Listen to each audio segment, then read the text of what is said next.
નમસ્કાર. નર્મદા જિલ્લાના સાગબારા તાલુકામાં જંગલ જમીનના મુદ્દે આદિવાસી ખેડૂતો દ્વારા શરૂ કરાયેલા ધરણાનો આજે છઠ્ઠો દિવસ છે.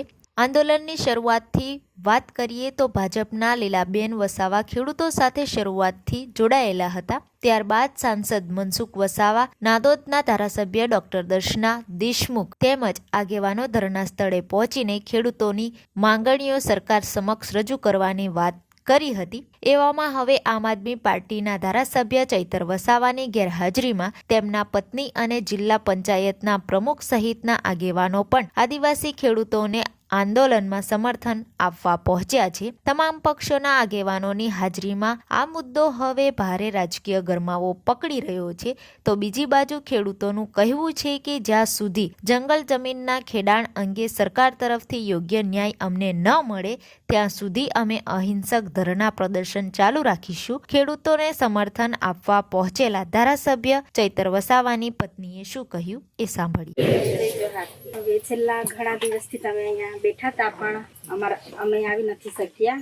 થોડા છોકરા બીમાર ને હતા એટલે કામમાં ને હતા એટલે જરા માફ કરજો. અમે વહેલા નથી આવ્યા પણ મોડા પણ આવ્યા છે.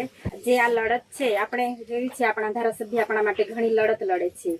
આવો જ એક કેસ છે જંગલ જમીનનો. એ જ કેસમાં સજા થઈ છે. જંગલ જમીનનો કેસ હતો, ખેડૂતનો જે ઉભો પાક કાપી નાખ્યો છે. એવી રીતના તે કેસમાં ધારાસભ્યને આજે આપણી વચ્ચે નથી, પણ એમના માટે પણ આપણે એક લડત ચાલુ રાખી છે. એટલે આપણે પાછા નથી પડવાનો.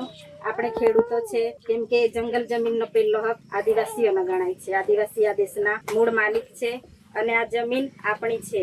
તમે ઘણા વર્ષથી ખેતર કરો છો અને આજે જ્યારે અચાનક તમને નથી કરવા દેતી આ સરકાર ખેતર, તો એક આપણા માટે તો ખૂબ દુઃખની વાત છે. કેમ કે ખેડૂત જે ખેતરમાં થાય છે એ જ ખાય છે.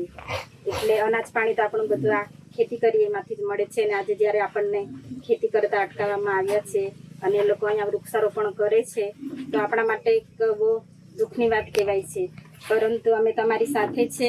તમે અમને જ્યારે પણ કહેશો કે આજે આવવાનું છે તમારે, તો અમે તમારી સાથે આવીને ઊભા રહીશ એવી જ હું આશા વ્યક્ત કરું છું.